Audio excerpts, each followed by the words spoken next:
Welcome to another game in my British Championship series, and we are still stuck in round 1, so I need to get a move on in my bumper series. So this game I'm going to show you is Mitchell Burke versus Shawn Tavares, which is another interesting game because, like in the previous game, although the feeder difference is quite high at 1971 at Mitchell against Shawn's 2178, Shawn is only 4 points high rated on ECF at 189, whereas Mitchell is 185. And this is also Mitchell's first game since our Rapid game in the first Rapid, which is a video as well, and also another game I played against him at League. So if you are interested, then please check them videos out. But we're going to see him in action for the first time in long play in this video. It's a little interesting story as well, where he hadn't qualified for the main event until a week before, because he got some place off the Midlands Chess Counters Association for getting like points in opens, I think it was. So he was originally in the Major Open. So how can he do after being frustrated around the big boys?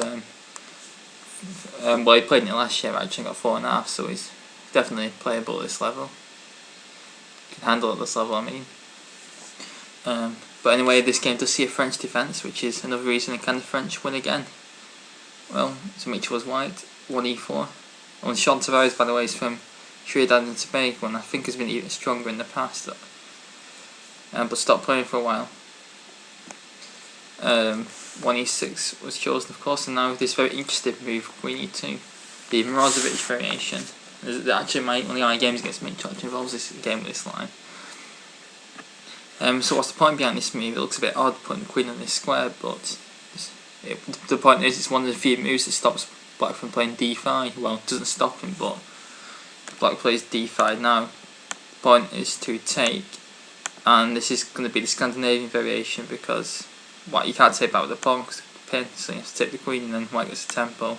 But it's playable, but not very good. There's a few other interesting moves. There's a move Bishop e7, just blocking the e file. There is actually a very bizarre move where Black actually just plays e5. Black's theory is that White's Queen e2 move is completely useless in the e4 e5 opening, so Black is prepared to give a tempo up, and I think this might actually be the best move. An interesting idea for White actually is to play f4, because there's the version of King's Gambit which is Queen e2 and you move up on that. So it's not a very good line, but if you move up it's playable then. And any other moves after one played? I think b6 is a move. But the move chosen was c5.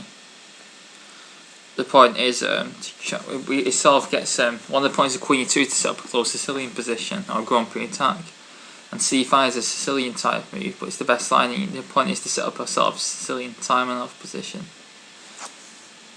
f4 was chosen. White can also just put the knight in f3 and play like a King's Indian attack set up, but this aims to get a close Sicilian position or Grand Prix attack, which is very logical when you play the Grand Prix attack against the Sicilian. Knight c6, knight f3, g6. So the point is to fee and kettle this bishop to put it on the d4 square in Grand Prix style. d3, bishop g7, knight c3. It's a bit strange. Usually in this line you want to play c3, but knight c3 was chosen. Knight g7, queen f2 to probe the c5 point, d6 to protect it, g3 to free kettle the bishop and get castling. Knight comes into his square. Both sides castle. Bishop d7. Maybe better is the plan of b6, bishop b7, or bishop a6 maybe, and then c4. But bishop d7 is fine. Knight goes back to d1 because White wants to kick the d4 knight, because it's very annoying. Queen comes to c7, so Black's making Sicilian moves and shows he knows his theory, which I should imagine is about 190.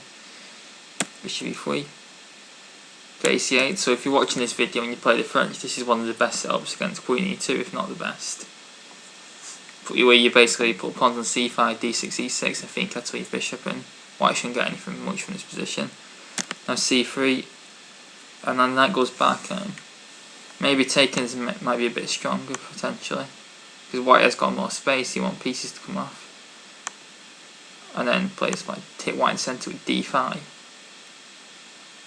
And then if e5, which blocks the bishop in, then you've got the f5 square, so you can play the knight into f5, bishop f2, and then maybe h5 to try and cement the knight. Now dc6 was chosen, d4. So white is getting a lot of pawns in the centre, but he is playing the knight down currently.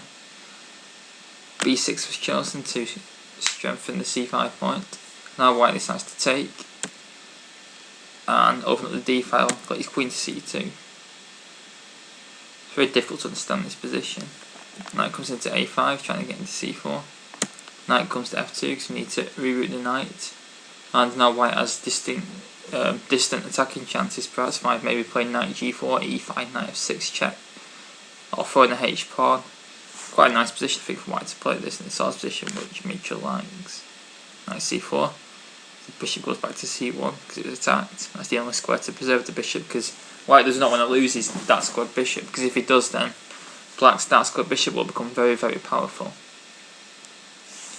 So that concession for him to put the bishop back to the start square is forced, but of course b3 is going to come next, which will kick the knight, and sure enough, goes back to b6. Now e5, a very committal move, because it weakens a lot of squares, d5 and f5, but it also gains squares against d6 and gains f6, and I think that overall this is a very good move, because in chess you have to give squares to gain squares, and also the point is he's played knight f2, so he wants to get his knight into f6 or d6 potentially, so e5 supports that.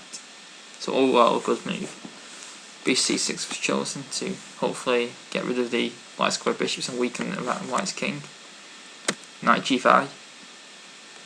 So the idea is to put the knight back to e4 and then put it into d6 and then use the other knight in e4 to support them on the d6, or get knights into d6 and f6, which is very nice. He doesn't take the bishops off immediately, but puts his knight into f5. And now white decides to actually do it himself. So of course this is double-edged now, that white's now weakening himself around his king. Knight g4. And black decides to play rook fd8. Because he's got the d6 square under control. And I think the knight f6 check is pretty harmless in this position. I think actually black just takes it, gives his bishop up and then puts his knight into d5 and white can't protect the pawn. So that's very bad actually. Now queen comes to e2. So his plan maybe is to reroute the queen to the king side. But white's got his problem again. Well, both sides have got a problem of having very blocked in bishops. Now h5 is played to cement the knight on h5, so white plays h3 to kick it away. And now I think the knight should have come into d5. Because if g4 is played, hg, and then knight h4 is quite annoying. But h4 was played instead, which is what black usually responds with. And the point is now after g4 is played, and black had the option of actually putting the knight into g3, but he just went back to e7. Knight g3 seems fine, even though he might lose the pawn. Well, the knight's attacked, it's got to go into e4. And now it seems that black has dropped a pawn, but after knight d5, now knight takes g3 is answered by knight takes c3. So say rook f3 to capture the pawn that way. Black plays c4, rook takes g3 b4, and black gets so much counterplay in terms of the pawn. And white's king stands up very loose with like nasty checks and a diagonal potentially. But knight e7 was chosen, because now both knights are aimed at the d5 square. So white decides to play bishop a3, which develops a piece and attacks the c5 point. But now knight ed5 is played, attacking the f4 point, and also hitting at the c3 point. Now the game starts to get very sharp. Queen f3 could have been played, which protects both pawns and renews white's threats on c5, so black should maybe play b4. Then after takes, throwing rook fc1 first to break black's b file control, and then put the bishop back to b2, and white should be fine, but equal. But knight d3 was chosen, and now comes a nice tactical skirmish. Black plays knight takes c3, knight takes c3 and b4, so black pseudo sacks his knight to win back the piece and hopefully get some pressure. But now the knight comes into e4, b takes a3, and now knight d takes c5. So white regains his pawn and has a very strong knight, as it seems. So white is not that good for white then. Well, the black knight comes into d5. So black's knight is very active, but at first glance this seems a lot better for white because black's bishop is blocked in completely, and white's knights are all powerful. But now white's king starts to get very exposed. Rook ac1 was chosen. Queen to b6 to get the queen off the same file as the rook and pin the knight. So king h2 was chosen to stop that, but that is a blunder. So if white wants to unpin, he should go to h1. And it's a dynamically sharp position with very equal chances. So why is king h2 a blunder and not king h1? If you want to find out why, then please stop the video now. I want to have a go at guessing why. Back to play.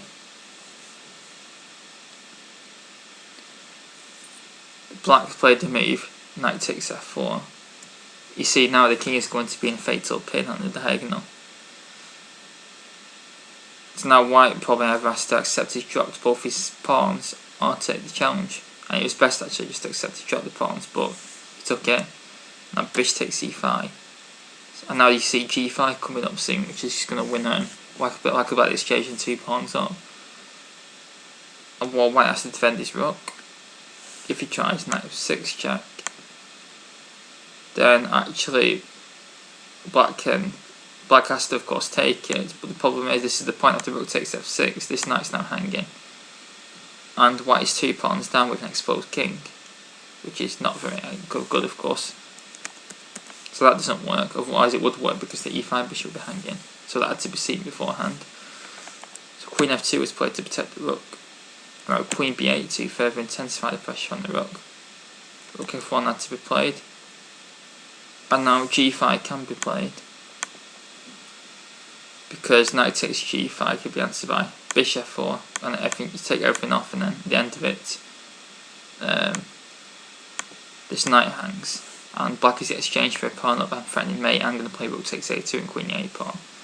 So white can resign. G4 was a win, but it was a simple win. This was played, which still wins, but it's not as cliff out. This is nowhere near as strong. This. It's a nice move, but it's not as strong. G5 just won on the spot. Now it takes c5 and now g5. So the point was to remove the defender of the g5 square, but it could have been played directly anyway. Okay, I just paused it, but I had no idea what I said before that because I got a phone call. And I probably said something about that g5 was playable sooner. But anyway, yeah, but black's still winning. This pin is just completely fade. So oh no, 33 king h2 deserves a double question mark. Queen e2 was played, which is also a blunder, but it's lost now anyway. So bishop takes f4, king h1, and rook d2. White is just 2 pawns down and facing a massive attack. And in fact the only queen move that doesn't lose and actually complete instantly is queen f3, but instead queen e4 was played. And now bishop e3 was missed, which just uncocks a mate threat on h2 and in fact it's a forced mate. Queen d6 was played instead. Now b4 and bishop e3 was missed. In fact rook h2 checked strongest in this position, but rook takes a2 was played. Again not the strongest, but black is 3 pawns up on winning, so white threw in the towel in this position. So a very interesting middle game actually, a very complicated middle game where both sides had chances for a long time, but sometimes putting your king on the wrong square can be fatal, and this game is a prime example of it. But overall an interesting game between 2 very strong players, and I hope you enjoyed it, and another win for the French. So please leave any comments and thoughts. Thanks very much.